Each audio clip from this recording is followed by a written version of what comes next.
The best way to learn a language? Immersion, living where the language is spoken and using it every day. But if that's not in the cards for you this year, you can still learn a language the second best way, and that's with Babbel.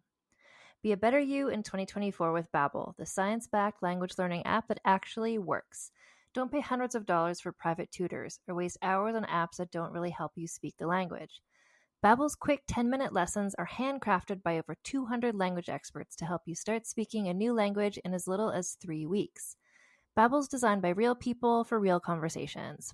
Babbel's tips and tools are approachable, accessible, rooted in real-life situations, and delivered with conversation-based teaching so you're ready to practice what you've learned in the real world. For instance, I've been using Babbel's convenient courses to help me learn basic conversational skills in German while I'm getting ready for a little trip I'm planning. It's not a language I'd ever studied before, but I find the lessons really easy and kind of like hand-holding me through learning a completely new language to me. And it's reassuring to know that with the help of Babbel, I'll be able to greet people, order food, and ask for directions without having to consult language apps while I'm in Deutschland. I'm still learning. Studies from Yale, Michigan State University, and others continue to prove Babbel is better. One study found that using Babbel for 15 hours is equivalent to a full semester at college. Babbel has over 16 million subscriptions sold. Plus, all of Babbel's 14 award-winning language courses are backed by their 20-day money-back guarantee. Here's a special limited-time deal for our listeners. Right now, get up to 60% off your Babbel subscription, but only for our listeners at babbel.com/vulgar. Get up to 60% off at babbel.com/vulgar, spelled BABBEL.com/vulgar. Rules and restrictions may apply. Do you know what lies within nothing? No. Do you know where it ends? Do you want to know? Yes. Counterbalance, a high fantasy audio drama. Season 2, coming 15th of October 2023. Learn more on trilunas.com.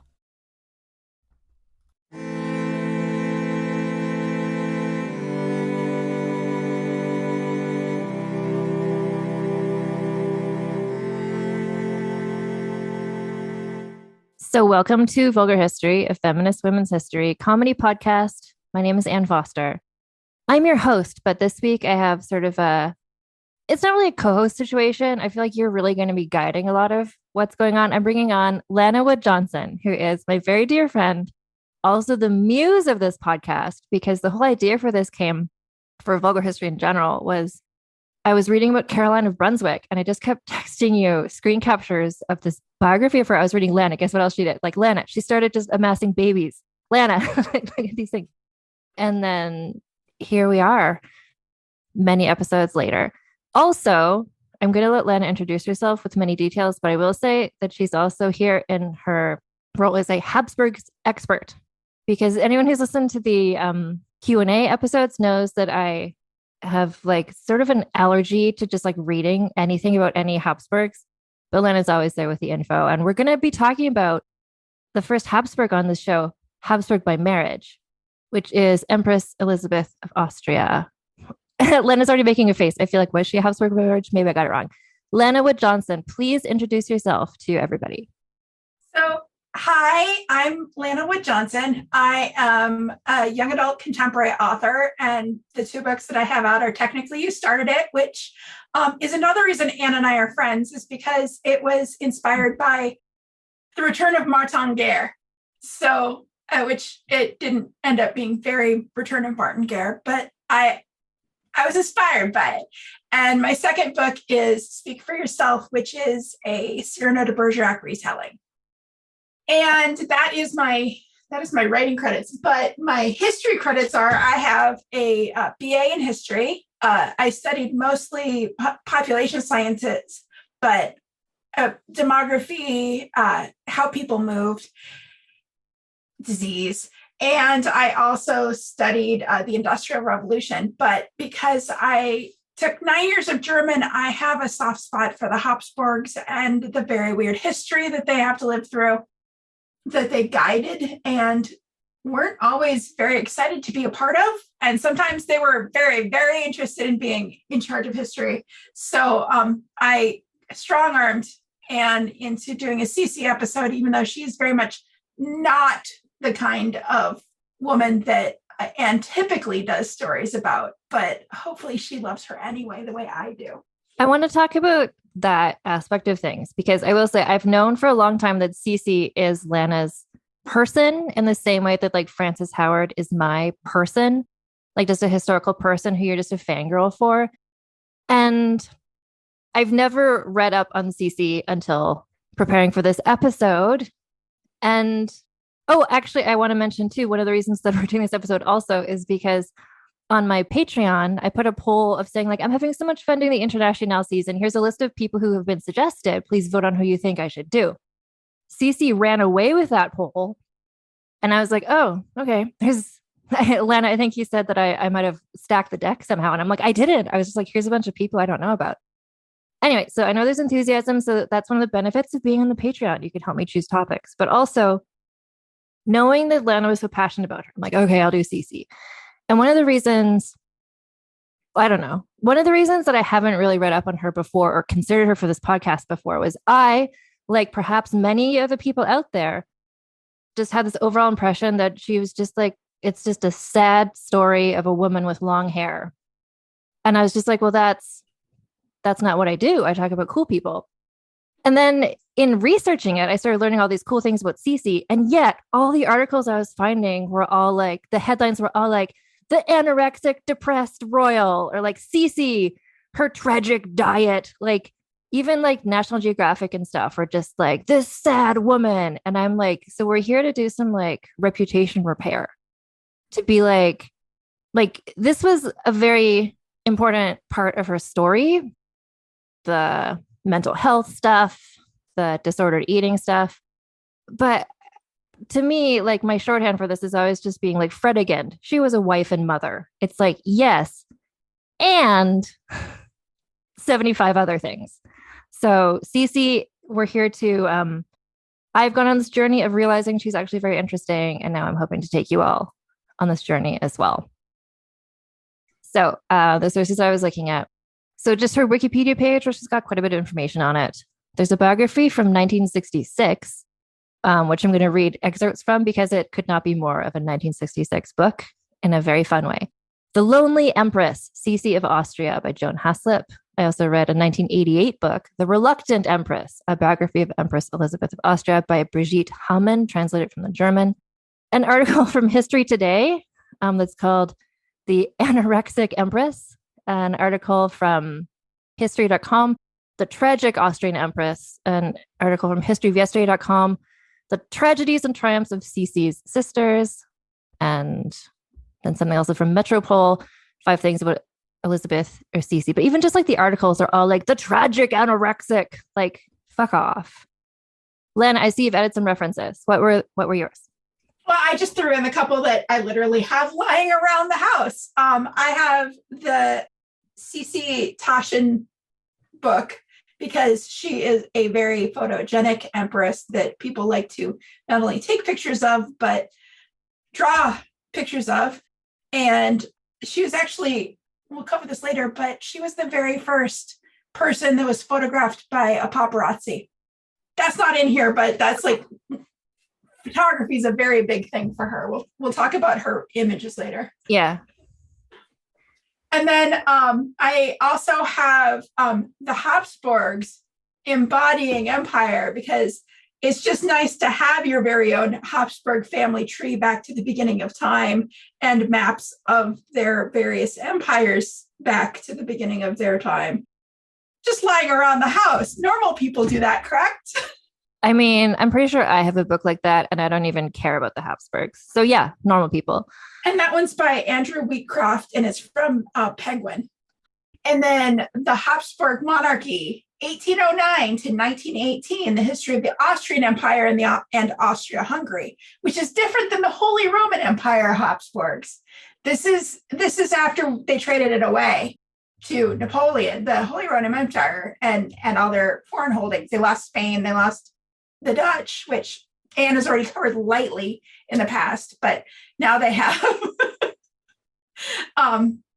because Treaty of Westphalia, I mean, that was Christine of Sweden, right? yep. Yeah. Yeah. I'm not almost. I am proud in a way that I've come this far on the podcast and I've never had to talk about the Habsburgs. How have I done so much stuff predominantly about European history and avoided them? It took some effort, but I've done it. But here we are. Stayed fairly Protestant. That's the way to do it, is staying very Protestant. Yeah, I don't know. But now I'm at a point where I can see a portrait and I'm just like, that's a Habsburg, isn't it? I can recognize them. But Sisi, I am correct, right? She's a Habsburg by marriage. She's a Habsburg by marriage. She's Bavarian nobility. Exactly. Okay. A weird little bit of the Holy Roman Empire that was not like the others. God, this is not a video podcast, so you can't see me constantly rolling my eyes and making faces at the fact that I'm just like, that part of Europe, it's like I'm like okay about like Spain, Portugal, France, like I don't even know at this point, like Turkey, but I'm just like there's this giant hole in my knowledge of historical Europe, and it's basically just like that. It's like where I live. Where Germany now is, I'm just like, I can't get into that because it's like sometimes it's called this and sometimes it's called this, and the people speak German, but it's not Germany yet. I'm just like, what if I just don't ever learn about it? Could I get by in life? No, because then I wouldn't know about Sisi, and this is a great story. I need to make you do a so this asshole on Bismarck. I don't even know who that is, but sure. Oh, that reminds me. I'll announce it on the podcast because why not? At some point, Lana is going to join me on Patreon for So This Asshole Queen Victoria, but that's like in the future because that's her historical nemesis. She's her nemesis. Yeah. And it'll be our first lady asshole. So Empress Sisi, before we get into the saga and the story, could you explain, this is one of the first questions I asked you when I first started reading the biographies like 2 weeks ago, was like, what, because I really want to understand where you're coming from, Lana. So like, what about her? Like, why is she your person? Why does she stand out to you? Well, I think because so much of her story has become her mental illness. And the various aspects of her mental illness that make her something to gawk at. I write those young adult contemporary novels about girls that have problems, generalized anxiety disorder or migraines, and then that is not the plot. That is not who they are. It's a thing that they live with. So Sisi is like that perfect example of her mental illness and how she copes is an interesting thing about her, but it's not even remotely who she is. It's something that she had to work around to be who she was going to be. But very, very rarely do you get someone with the amount of money and power and influence of someone like Sisi. And she's like, I just really want to learn Greek. Like, I really want to do something useful. This is not useful. Being empress is not useful. It's not important. And she would have loved being a modern queen where she actually got to go. Like, if she could get a degree in medicine, like she would have done that. She would have been a psychiatrist so fast. So fast. Oh my God. Yeah. No, we're going to talk about that. But she was like very interested in reading about mental illness and mental illness treatment and stuff. But yeah, I kept trying to be like, to pin her down. At first I was like, oh, and this is partially because of just like the articles and the angles that people write about it, where it's like, oh, is this like a Princess Diana situation? And Lana was like, no. It was in the sense of it's like a person who has a very modern sensibility, who marries into this very ancient institution and then is depressed and has disordered eating. But like Princess Diana was a lot of other things too. But a crucial difference here is that Sisi's husband adored her. Like that's huge. Yeah. She was not married to a Prince Charles-like figure. There's not a Camilla type looming presence. She was very noble in her, like she was raised to be a leader. Well, as raised to be a leader as any Bach was raised to be like she was raised within the circles of nobility. She was an outsider that was brought in because she was the most likely or easiest person to control. She was brought in literally because of her family connections. She's running because of her family Catholicism. connections, and then he chose her on purpose. He wasn't just like, oh, I guess you. I mean, of two options, he chose her on purpose. Yeah, exactly. So there is a bit of yeah, I don't know. Like the fact that because I could see more connection between Princess Diana and like Caroline of Brunswick, where it's like you marry a man who's in love with his mistress and he like actively works to undermine you. So that was not Sisi's thing, but I don't know. I just kept trying to be like, who can I don't know. I was just trying to match her to different things in my head. And where I landed on was like Betty Draper and Mad Men / the thing of like the 1950s housewives who were just like women. So Betty Draper, I'll use an example. Like she went to university, she got a degree, and then she did everything she was supposed to do. She like appeared beautiful. She was a model. And then she got married and it's like, okay, just stay home and like not do anything for the rest of your life. And she was so intellectually, she wanted to be doing things and she couldn't do things. The whole like, what is it? It's like, it's not called housewives depression or something, but like this generation of like women who just like were in the suburbs. It's like, okay, now you can be a wife and mother. And they're like, but this should make me happy, like quote unquote, but it doesn't. Like Sisi wanted so much and her life would not let her do those things. My modern equivalent is Steed's wife from Our Flag Means Death. Perfect. Yes. And just trying to find what is her doing an art show. And the story is often just, again, in like these articles I've been looking at or books and podcasts, it's just like her life was like a fairy tale. And it's like, stop that. But also there are fairy tale connections, castle ones, but we'll talk about those. But her like childhood it reminds me of like a Disney fairy tale. So Elisabeth Amelie Eugenie was born on Christmas, December 24th, 1837 in Munich, Bavaria. She was the third child and second daughter of Duke Max, or he's always called Duke Max, and things Duke Maximilian Joseph and Princess Ludovica of Bavaria.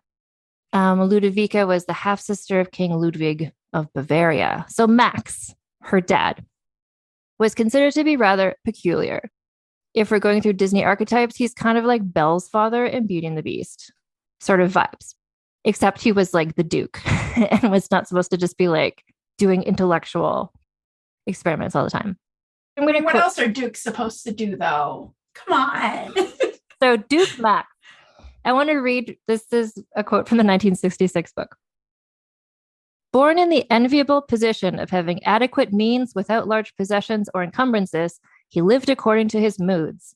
A mediocre poet and a worse playwright, he fancied himself as an artist, surrounding himself with writers and musicians, mostly men of humble birth, with whom he frequented the various taverns of the town. Such talents as he possessed consisted in playing the zither and in trick circus riding. So that's the dad. He's just kind of like, this is what I like to do, so I'm just going to do these things. And I'm going to fight anybody that says you have to be, just because you write poetry and you're not like public, like writing is writing. Like you do it because you want to. You don't have to be good at it. Like no, you got to get your stuff out. He liked doing it. Yeah. Later on, Sisi also writes poetry, and like a couple of different things were like, and her poetry was bad. And I'm like, yeah, well, she wasn't writing it to do anything other than just she liked writing it. Like it's not a gig economy. Yeah. So Duke Max had a lot of hobbies he liked to do. He and Ludovica did not get along super well because he was often off traveling. There was one thing where I forget where he went. He went on lots of trips. He went on a trip and he came back with 3 Black children. And he was like, these are going to be your new playmates. And the kids were like, Madeira? Yeah. Yeah, they have holding in Madeira. Why do I know that? I just do. Yeah. Well, no, and Sisi goes there later. Yeah. So he was just like, well, first of all, I want to mention that just to be like, he's a random person, but also just because like there is racist stuff going on. Just, don't forget that. Yeah. So that's Duke Max. He's eccentric, but he and Ludovica, they had 7 or 8 children. It was just like this little gaggle of a picture, like the Von Trapp children. After Maria comes, when they're just like running around Salzburg singing, it's just like this group of children. They stay like the Mazarinets, like very close. They grew up very close and then they stayed close as adults. So, and they just kind of like ran wild in the woods. Sisi as a kid, she was really interested in horseback riding, mountain climbing. Like I just picture them like swinging from the trees. Like the kids were just kind of raised. They hung out with peasants. Like it wasn't just like, you're the princes and princesses, like, stay in your castle, because Duke Max was just like, do whatever. So this comes up a lot. Possenhoven Castle is where they spent their summers. They were at a different castle in Munich during winter. Christmas was always a beloved time to Sisi because it's her birthday, but also German traditions of Christmas, right? That's all the stuff that Albert brought when he married Victoria. So what I wrote here is, so they were raised far from the protocols of court. Sisi and her siblings grew up in a very unrestrained and unstructured environment. She often skipped her lessons to go riding about the countryside. So she grew up playing in Bavarian forests. From her father, she inherited a belief in progressive democratic ideals and pacifism, uncommon for royalty at the time. Is that, I don't know, it seems like not uncommon for her family, but. Yeah, I mean, I hate when they say stuff like that. It's like her family was not very interested in being rulers. They just happened to be like, there was no divine right monarchy going on in Bavaria. It's like, I inherited the place. Like, there's not a lot to defend. It's all mountainous. Nobody's coming across. It's not like the northern parts of Germany that are basically flat and really great places for the French to fight everybody else. So like, it's not, they don't have to be militaristic. They don't have to be very militant. They don't have to go very far. So they just hang out and have a good time. And right. So it's different from various mental illnesses. Yeah. So it's not being like, we're being actively pacifist in the midst of like various wars. They're just being like, well, there's not a war here. So let's just go climb trees and learn circus horse riding skills and have various mental illnesses. From her mother, who was quite hands-on with them, Sisi developed a love of privacy and a fear of public duties. I don't know if that's true. I just copy pasted that from somewhere. But she and her mother certainly have that in common. Yeah, so her favorite sport was horseback riding. She acquired a reputation as a daredevil and one of the best equestrians of her age later on in adulthood. We'll talk about her horseback riding a bit as an adult, but it was something that brought her joy as a child. So this next section I call House of Wittelsbach / Ludwig of Bavaria / Family History of Madness. So this is kind of like an example, because did you know that there's a board game called like the Castles of Mad King Ludwig? I have it. It's my husband's favorite game. Okay. Yeah. No, because I was telling my friend, I'm like, yeah, there's this guy who's mad King Ludwig. And my friend was like, oh, like the board game, the Castles of Mad. I'm like, oh, so he's like that well known. He made 3 fairy tale castles. Yes. So it's very important to say madness is the term of the time. Like this is something that this is a term that has followed them throughout history. It's not something we're applying to them. Great clarification. Yeah, because there is, we're both going to like abstain from like retroactively diagnosing people's, we're going to describe their behavior and we're going to say kind of how people took that at the time. But yeah, so Ludwig was like Duke Max. He is an eccentric. This is Ludwig II. So this is her second cousin, not Ludwig that is her grandfather. Yeah. I mean, it's important to say like this is someone that's her age. Ludwig II is her age, not an ancestor. Definitely. Yeah. So I'm just going to tell you briefly, very briefly, the story of Ludwig II, her contemporary, just to sort of understand the family history. It's a good example of the family history of quote unquote madness, but / eccentric behavior and kind of how that it followed them around the same way that like Juana La Loca or whatever, where it's just like nowadays, as soon as somebody says like, oh, so-and-so is crazy, the more like everyone just believes that. Like it's hard to shake that once you've got that reputation. And if your family has that reputation and you keep intermarrying and like various genetic things are passed along and people keep being eccentric. They had a lot of traits that are consistent with compulsion and possible neurodivergence. Again, I'm not going to diagnose anybody, but they got very into very specific things. In a And very Christina of Sweden-esque way. And they were almost compulsive in their way of dealing with those things. Like they just did it to a degree that was possibly unhealthy or unsafe, or not always welcome by the person that they were obsessed about at the time. But that's later in the story too.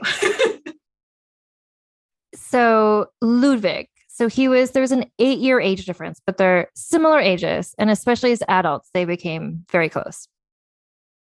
So Ludwig became king of Bavaria when he was 19 years old. Although this is again, like a lot of what I'm reading is just like copy paste from various articles because they phrase things well, but sometimes not how I would phrase them.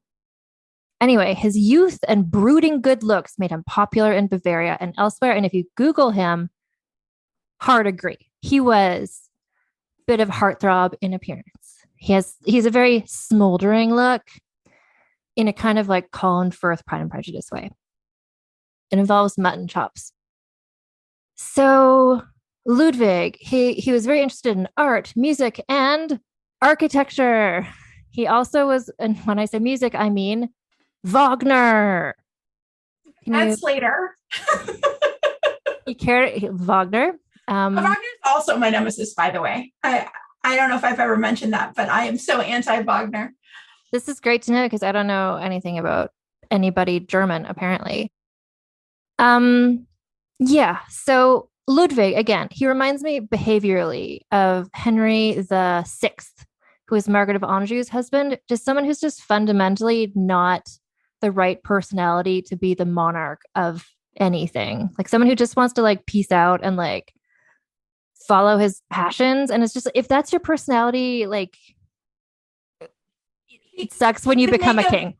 He would make a very good billionaire's kid. Yeah. And a very terrible head of state. And unfortunately, at the time, they were the same thing. So he was technically head of state just by having all of these holdings. Like probably lots of people own as much property as he does, but they're not in charge of the people that live there anymore. So like he would have done well being rich. He would have been terrible. He was terrible at leading people. Yeah. He would have just been a cool, like philanthropist, like patron of the arts. Regrettably, he was the king of Bavaria. So yeah, and this made his like various advisors, all the men around him were just kind of like, oh, why won't he like do these things we want him to? And he's just like, because I'm busy, just like with my sketchbook or whatever. There's this hot guy making music, and I want to make him a castle. Okay, deal with it. Yeah, so he disliked large public functions and avoided formal social events whenever possible, preferring a life of seclusion with his various creative projects, which again is just like, that's a great kind of person to be, but he was regrettably the king of Bavaria, and those were expectations. Even as a child, his mother had foreseen difficulties because even as a child, and with Sisi as well, we see this, like he was very introverted, very creative. He spent a lot of his time daydreaming. He avoided Munich and participating in government at all costs, which caused tension because he was the king, but the people of Bavaria liked him a lot, partially because of the smoldering good looks.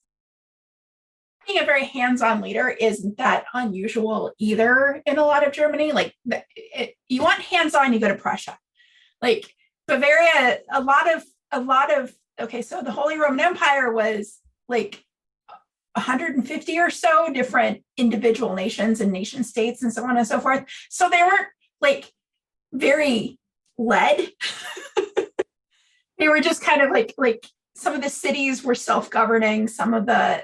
Most of the duchies were like, yeah, well, we give this guy taxes and he just makes sure the roads work. And that was basically what it was. It wasn't like a lot of people. It's not Louis Couture stuff. It's not it's not divine right monarchy or anything like that. It's like, I'm the guy who's at the end of the day, I'm in charge. Okay. Yeah. So he wasn't like that far off from everybody that came before him either. Yeah. Your king is just kind of like a cool guy who you kind of know. So he enjoyed traveling the countryside and chatting with farmers and laborers. He delighted in rewarding those who were hospitable to him during his travels with lavish gifts. And he is allegedly, I don't know, someone from Bavaria, let me know. He's still remembered in Bavaria as our cherished king. He never married, nor had any known mistresses, because he was probably gay. He was very gay. As evidenced by his diary, private letters, and other documents. But the Catholic Church was not down with that, and he was Catholic. And also in his era, homosexual acts between men were illegal in Bavaria. So he was also very German, so he followed rules. Yeah. Rules are important. You have to follow them, even though you don't want to. Exactly. So he's like eccentric, but he does have a line, I guess. So after 1871, he largely withdrew from politics and devoted himself to his personal creative projects, most famously his castles, for which he personally approved every detail of the architecture, decoration, and furnishing. You would probably recognize some of these castles. Lana, can you explain why? So my favorite one of all is Neuschwanstein, which almost everybody will recognize. It's kind of the definitive fairy tale castle. It's how he got the name Märchenkönig, the fairy tale king. But Neuschwanstein stands on top of a mountain. And at the bottom of the mountain is a castle called Hohenschwangau. And it is the castle of the Swan Knights, basically. And that's where he grew up. So he grew up down in Hohenschwangau, looking up at this mountain and envisioning it as this giant, like, fairy tale castle, like what he was going to build there one day. So eventually he did. Now, it's important to note, unlike a lot of kings, he didn't like drive his nation into poverty to do this cool thing. He just used his own money. Like, he was, again, a good king, just not a good king. So Neuschwanstein was never actually finished. It was way too big of a project for anyone to do in their lifetime, and no one was going to pick it up afterwards. But it is essentially a giant fanfic to Wagner. And each of the rooms is about a different Wagner song. And he used to bring Wagner to the lake to look at it and talk about it. And he's such a fanboy. And so he made two other castles, not nearly as famous as Hohenschwangau, or as Neuschwanstein. It was the Linderhof Palace and the Herrenchiemsee, which I don't know as well, but they're kind of more generic. They're not nearly as fancy as Neuschwanstein. But one of them is the Disney World Castle is based on one of those, right? Disney World Castle is based on Neuschwanstein. Yeah. And then Linderhof Palace and the Herrenchiemsee is they're a little bit more the traditional kind of like Frenchy looking palace, chateau looking things. Whereas Neuschwanstein is the full-on swooping castles and everything. I have downstairs a picture of Neuschwanstein taken by my grandfather from this very precarious bridge nearby. So it's that stereotypical picture that you do see of Neuschwanstein, and a little ceramic, like not quite a Hummel, but one of those figurines that my grandma had. And that was the thing that my grandma bequeathed me, because that's how obsessed I was with Neuschwanstein my whole life. Yeah.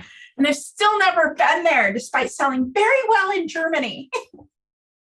It's also, it continues to be like a major like tourist destination. So like his legacy, Ludwig, was like very good for like Bavaria economically.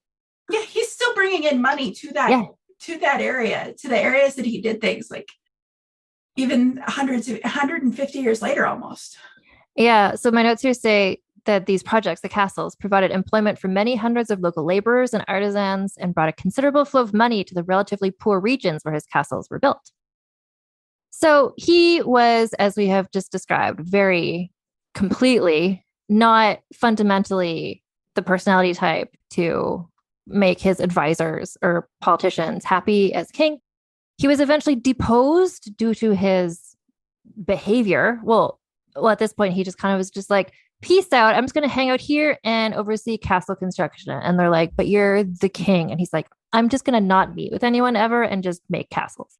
He pulled a Christina of Sweden, but in a less interesting way. Yeah.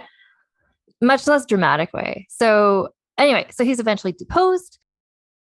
And then, well, after he was, and this was kind of in this era, like his like designing castles era is when he and Sisi were like very close. I'm not sure. I'm sure they saw each other, but they also wrote letters and they were just like very kindred spirits. this is part of why I'm talking about him so much, because a lot of what he, like his personality traits are similar to Sisi's, and this is kind of like the family personality traits. And he was actually one of the very first people treated by he was a neuroscientist at the time, but one of the very early psychiatrists. He actually did have a professor that treated his mental illness as a mental illness. It's before Freud developed psychoanalysis, but it's that same school of neuroscience that Freud was a part of that turned him into a psychologist. And this is like, yeah, so Sisi's closeness with him, I guess, what like the treatments he was pursuing for himself and stuff, and just like other family members, like Sisi had a lifelong interest in mental health and treatment and symptoms. And part of why I think was because of being really close with him. So just to wrap up the story of Ludwig, I summarized this very briefly.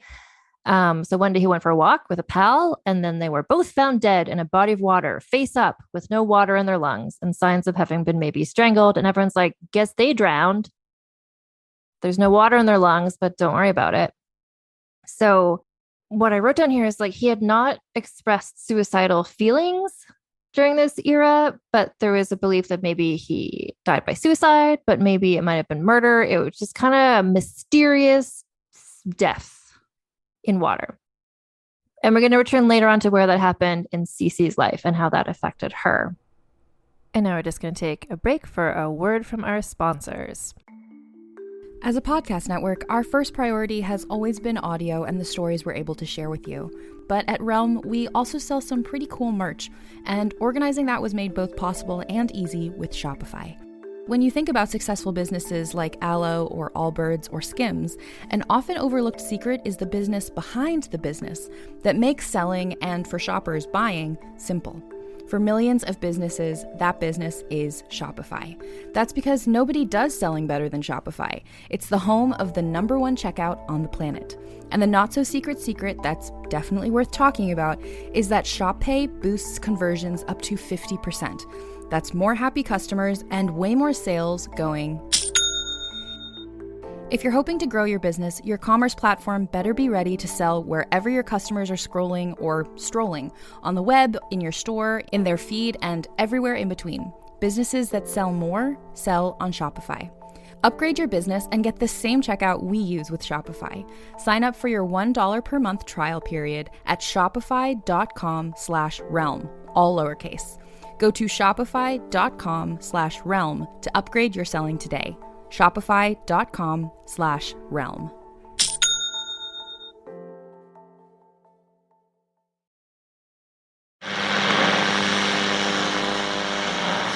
With your long-forgotten name, we call upon you. We call upon you. In the words of the unspeakable language, we call upon you. We call upon you. By the spilt blood of the wicked, who walk upon this world sprouting the words of false idols, we call upon you. We call upon you. On the land of the dead harvest, that which brings the earth itself into your service, Yamal, we call upon you. We call upon you. We call upon you. We call upon you. Yamal calls upon you.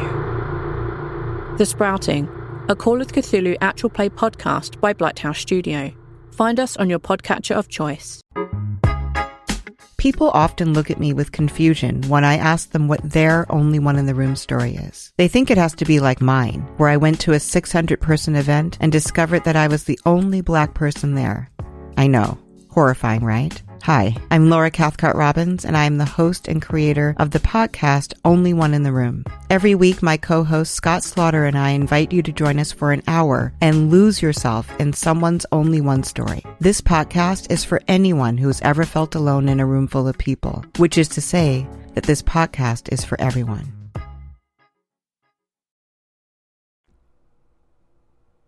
And we're back. Yeah, there's a lot of trigger warnings here for suicide, self-harm, and other mental illnesses, especially like eating disorders and such. So definitely. Yeah. And so when we get to those like sections, I will mark those in the show notes so people can know like where those are going to come up. And so you can skip past them if that is what you want to do. But Yeah, so Sisi maintained a lifelong interest in the mentally ill and her treatment. Later on in life, she was asked by her husband, like we're going to talk very quickly about who her husband is, asked her what she'd like to have as a gift for her Saint's Day. She said, a fully equipped lunatic asylum would please me most. Another quote of hers is, have you not noticed that in Shakespeare, the madmen are the only sensible ones? So, Sisi. That's a little backstory just about her family. Sisi herself. So 1853. So her aunt, Princess Sophie of Bavaria, was the mother of Emperor Franz Joseph, who was 23 years old. And so it's time for Franz Joseph to find a wife. And Sophie of Bavaria was like, I really want to marry my son to a German princess, basically, for like matters of state reasons. And after going through some other options, it didn't work out. She was like, well, what about, so she's Ludovica's sister, Sophie. And so Sisi's oldest sister, Helen, who goes by Nene. I love the nicknames they have, by the way. Like, not just Helena. because Helena is her sister. We're going to call her Nene because apparently that's what she went by. I love the nicknames. They're very cute. Anyway, so these two sisters, the mom and the aunt, Sophie and Ludovica, are like, okay, so let's like marry our children to each other because we're royals and cousins marry cousins and that's what's up.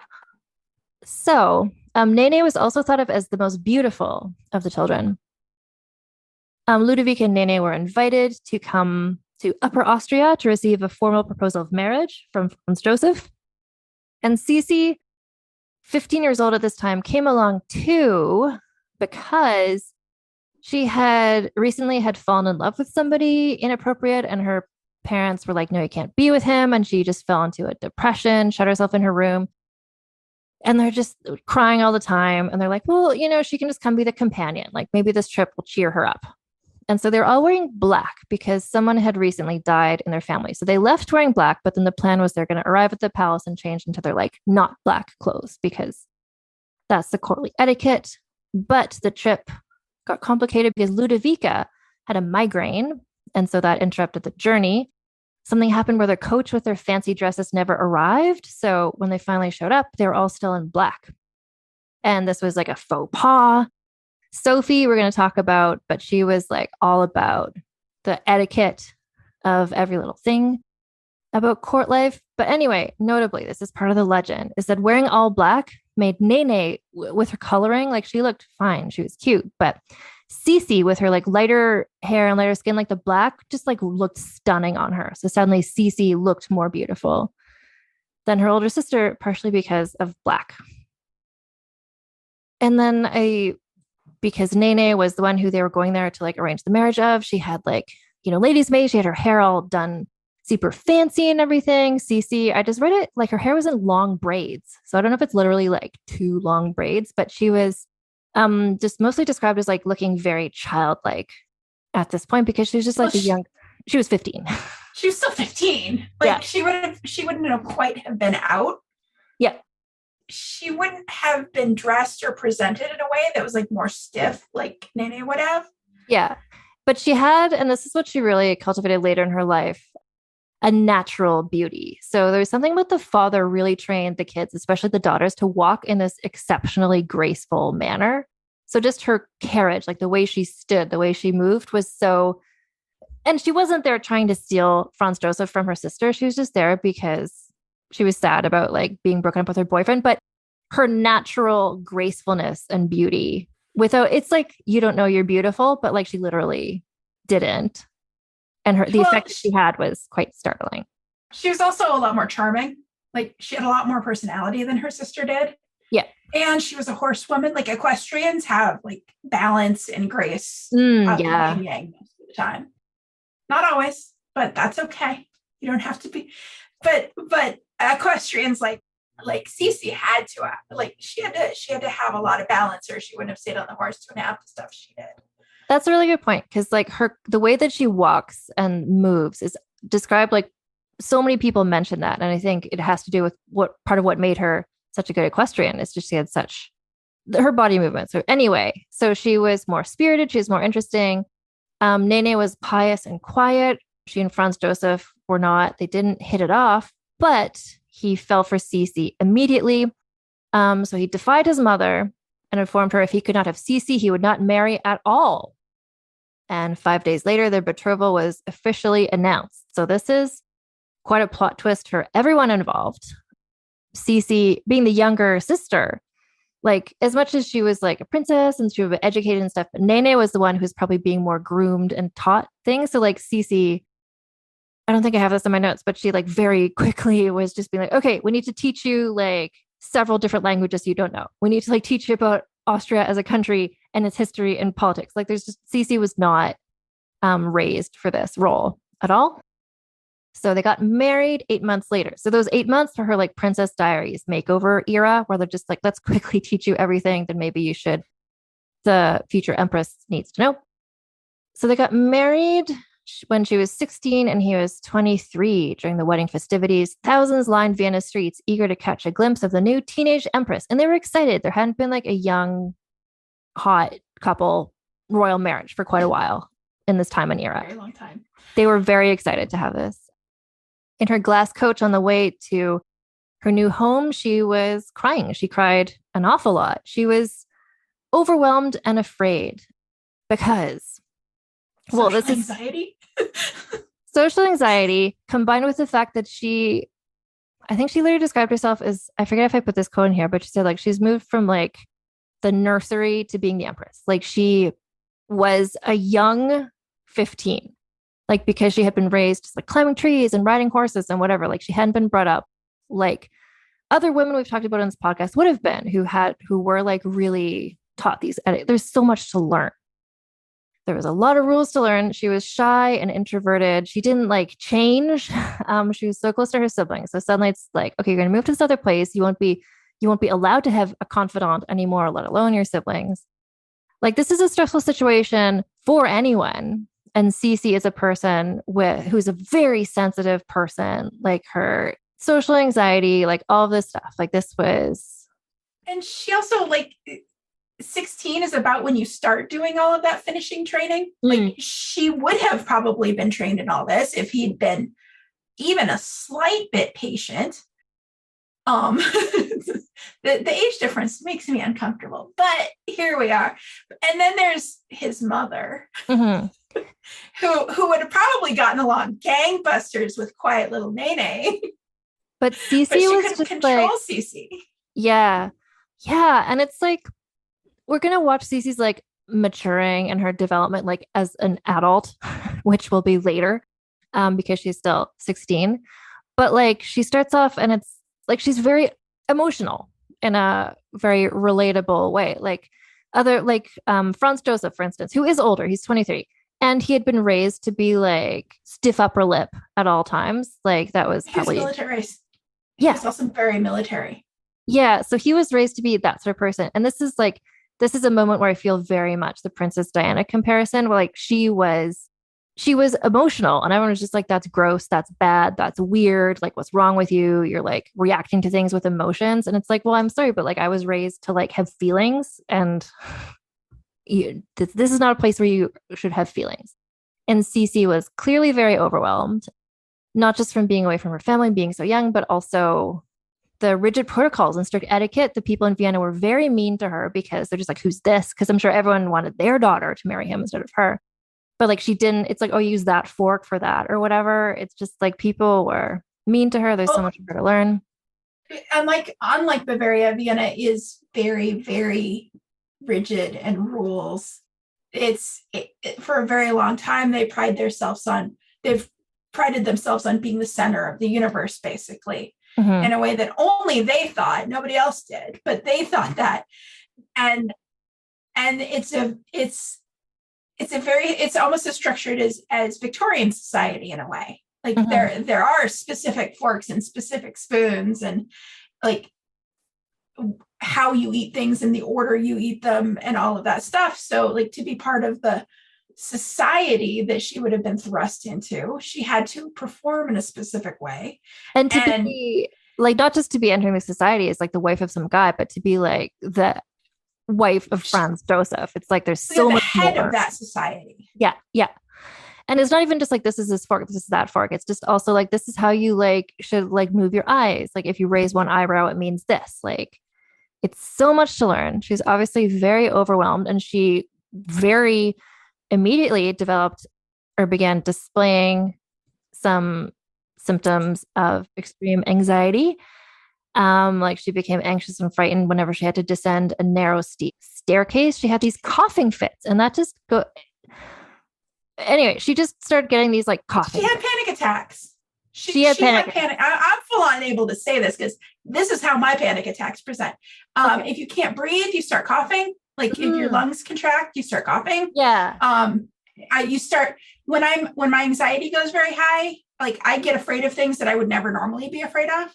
So like this again, I'm not diagnosing her, but this is the very, very typical definition of panic attacks when your anxiety gets too high and your body starts reacting to it. Yeah, so she absolutely starts manifesting this, and then we're going to see this time and time again in the story. Every time she leaves Vienna, all the symptoms leave. Like, and they're like, "Oh, weird it's like, how that works." It's like, yeah, it's like she only has tuberculosis when she's in Vienna, but when she leaves, she's like not coughing, quote unquote, anymore. Remove the trigger. Yeah. And your cortisol starts going down. Your body starts responding better. Yeah. So she was just like, in terms of like, this is not just like a personality doesn't go with this role, but also it's just like her health was like right away started being affected by being thrust into this situation. So her husband, Franz Joseph, was desperately in love with her, but she was not. Like they had some stuff in common, like horses, but like he was such a military, straightforward person, and she was like a creative, like free thinker. Like that was not the partner for her. So she had this person writes, too great an urge for freedom. So I mean, like if you had grown up climbing trees and whatever, and now it's just like all you can do is be in this castle and like be careful that you don't like raise your eyebrow wrong all the time, or else Sophie is gonna like get mad. Like Sophie was not a very good Bavarian. She was a terrible Bavarian. She was an excellent Austrian. I forgot she even was Bavarian. Yeah. So Sophie had acclimated herself very well to this society. And so I guess she was just like, why can't you? And it's not like Sophie, like this is totally one of those one-sided nemesis situations where Sisi resented Sophie for trying to make her be like her. And Sophie's like, yeah, she's an all right daughter-in-law. Like I would have preferred her sister. Like it wasn't both sides. It was Sophie was following the rules and very good at it. And Sisi hated the rules. So Sophie was the rules. Yeah. Embodied all of it. So Sisi she had aspirations and desires totally different from those of her practical-minded husband. So she liked languages. She spoke English and French. Later, we're going to talk about this. She learns Hungarian and also Greek. She had a special interest in history, philosophy, and literature. She wrote poetry, which sort of served as a secret diary. And this is where it's so annoying that people are like, oh, her poems aren't good. It's like, they're not supposed to be. She's just like letting out her feelings. She wrote poetry for her. Yeah, exactly. Her poetry relates to her journeys. She goes on lots of trips. We'll talk about classical Greek and romantic themes and ironic commentary on the Hapsburg dynasty. Good for her, making fun of them. So it's kind of like when a liberal studies major marries an engineer. Like he was a leader of a country. He was very politically minded. He did his job and did his duty and led militaries very well. Like he was really good at that. They had nothing in common, but he thought she was hot. Yeah, that's the thing. It's like he adored her. He loved her. And it's like, no, because he didn't, like, he thought she was very pretty and he loved what he thought she was like, but that's not what she was like. A phrase just popped into my head that I'm just going to say, like, he was a punk. She did ballet. What more can I say? You know, like, they're just not. But so Sisi, and this is again where I'm seeing, like, in this element, some Princess Diana stuff. Sisi was popular with their subjects. The people really liked her. They found her relatable and kind of like fun. Do you remember, like, when Jennifer Lawrence like tripped and fell at the Oscars, everyone's like, relatable. Like people just liked Sisi. The common people. The common people. Common people. Yeah, sorry. The common people. And the aristocrats did not. The nobles did not. And then, and there's also the other thing is like the Austrian Empire, which eventually will become the Austro-Hungarian Empire. That's spoilers, but it's a very large country. We're talking Czechoslovakia, parts of Poland, or the Adriatic Sea, most of Yugoslavia. Like this is a huge place that has been very, very focused on this small group of upper crust German-speaking people for several hundred years. Mm-hmm. And that's how, like, she came along and she's like, hey, I'm just going to actually come to the hospital and help people. If you're going to give me something, give me more resources to help people. Exactly. So like she came in unexpectedly to visit ill people in hospitals. And this made like that, which again, it's like the Princess Diana, like going to visit the AIDS patients thing where it's just like, oh my God, it's not just like, she's not just being like, oh, I care about the subject. She's like, no, like I want to come here. I want to understand the healthcare system. I want to come to like the like quote lunatic asylums. Like there's one thing she went to like a cholera hospital, which was like, should you be? Today they're terrible places. Like we acknowledge that they're horrible places, but this was even today, mental health care resources are not something people invest in. Like this was. It's something like it was something they did it at all to have dedicated care facilities. So, and this is the thing where like she go to the hospitals and that's where you and I think a lot of people listening are like, good. That's like good. Like, you know, see what's going on. But at the time they're like, but not like she's crazy. Why is she going to hospitals? Like no one understood. But she didn't do it like the modern royals do it, which is like photo op. Go to the hospital, give them a check for $1 million. She's like, go to the hospital and say, hey, what can I help? How can I help? Yeah. What can I do? What do you need? Like, let's go talk to some patients and say, hey, before you died, you met the Kaiserin. Yeah. No, like she was like for real. Like exactly. Like it wasn't a PR stunt for her. Like she actually was interested in this stuff, which people found insane. Like I've seen some writings like of people at the time were just like, she's so eccentric. She goes to hospitals where it's like, it was a sign of her mental illness when that was just her being herself. Yeah. Yeah. And authentic. Right. And this is, again, I'm going to bring up Princess Diana because it's like, this is the strength and the modernity that she could have offered to this ruling family. And they were just like, you're insane. Go practice which forks to use, where it's like, this is what she's bringing to the plate. Like, this is what she can bring to you. And you're just being like, that's insanity. Like, come and just be this like cookie cutter person. Let's see. So I summarized this. It was in one of the biographies I read. So at one point, a representative from a Protestant faction came to her to ask permission to put a steeple on their church. This is a Catholic country, of course. And she was like, wait, you can't put a steeple on your church? Like where I grew up in Bavaria, that was cool. So no big deal. Do it. And this made people be like, oh, she's like religiously tolerant, which she was. But this was, I don't know if she knew the significance of this when she was like, yeah, sure, put a steeple up. Like in Bavaria, that's no big deal. So she was just in Bavaria, Protestant wasn't a threat. Like there was no threat to Protestantism. They'd been Catholic that long in what was essentially a Protestant country, that like a Protestant region, that they're like, yeah, be Protestant, just don't try to take over. Yeah. So this is the thing. She does, as she grows up, she learns more about like the political situation and stuff. But at this point, she's just like, sure, that makes sense to me. Where it's like, I don't know, a new person coming into a workplace where they're just like, well, why don't you just like do this and this? And everyone's like, wait, could we just do this and this? Like she was a fresh set of eyes. Her Bavarians are very chill people. Like in the German, I'm Northern German. I'm farmer German. I'm not Bavarian German. So I come from the very strict, very uptight parts of Germany on all sides of my family.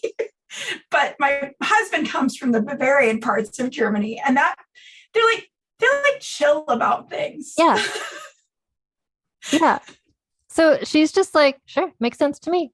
And it's like, Anyway, so it's wild to me. Although, like, I get the context that she's in, that all these things she did, people are like, well, I guess she must be mentally unstable.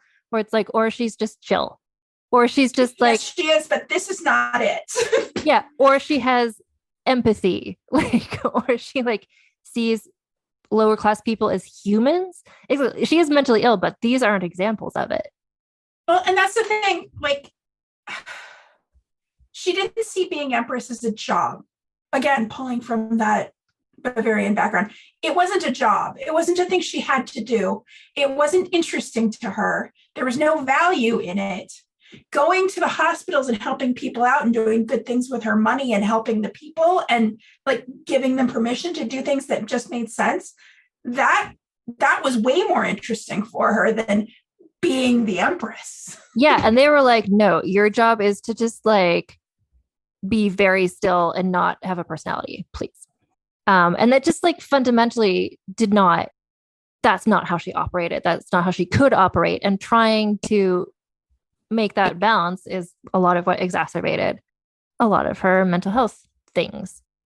So the people liked her, but she wasn't trying to like court their attention or their love. Like, you're right. She just wanted to do good things. So her lady in waiting later wrote that Sisi said about like the attention that she got when she went out, like, they're curious. Whenever there's something to see, they come running for the monkey dancing at the hurdy-gurdy, just as much for me.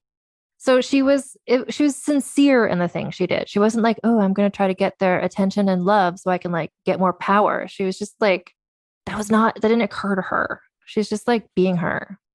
Well, she didn't need to. Like, she didn't need to get attention. She more Christina of Sweden things. It's like, me being me is going to get attention. Yeah.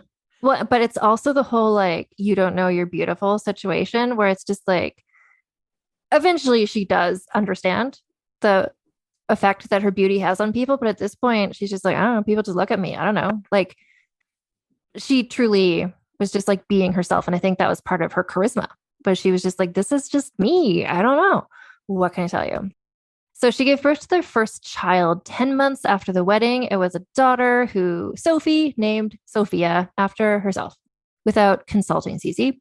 Sophie took complete charge of the baby, refusing to allow Sisi to breastfeed or otherwise care for her own child. And this happens with all of her children, except maybe not the last one, which led to health issues. Like when you are a person who just gave birth and you're not permitted to breastfeed, the milk like piles up in you, like you can get infections, like things are swollen. Like this is just like health-wise not great. Also, she is, 16 and just had a baby.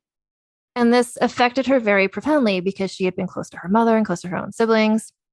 She then had another child a year later, a second daughter. Is it Gisela? Is that how you'd say that? Gisela.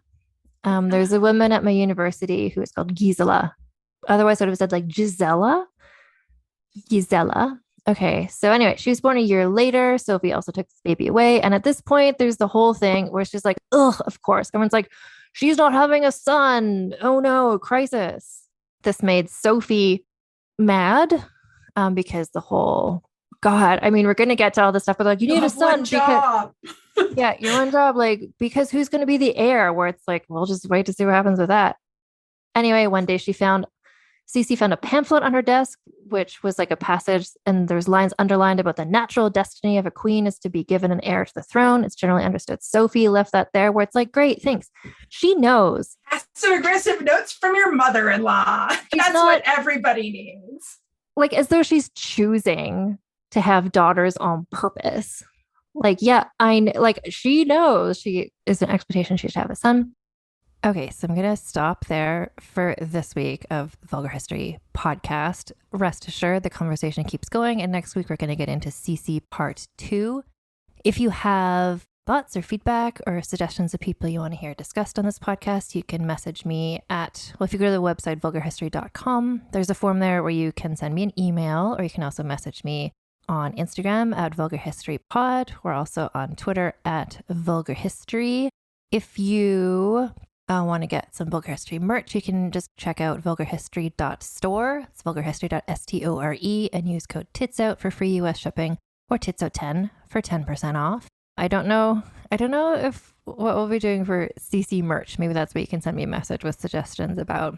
But at the moment, we have got Mazarinette's merch, Hortense Mancini, various in-jokes that you can wear and no one around you may or may not know what it means. But anyway, shirts, stickers, mugs, various objects that you can buy, and the money from that goes to help support this podcast.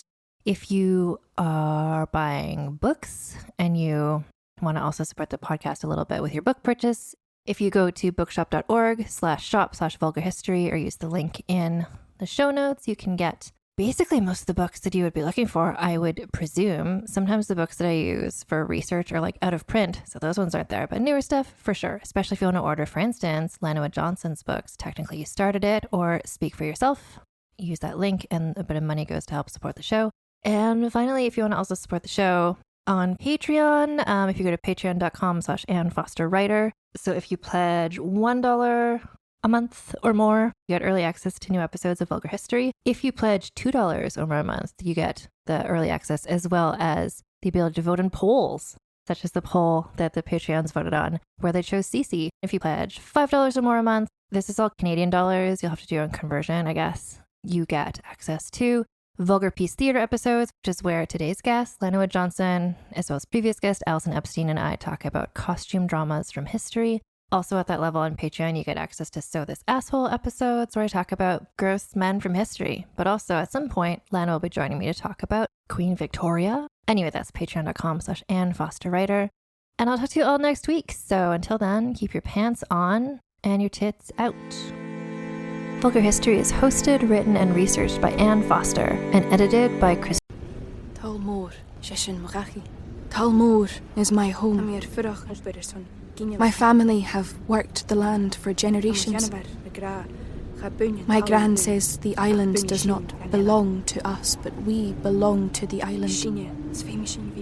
And we must be ready, for a great evil is coming, and death follows with it.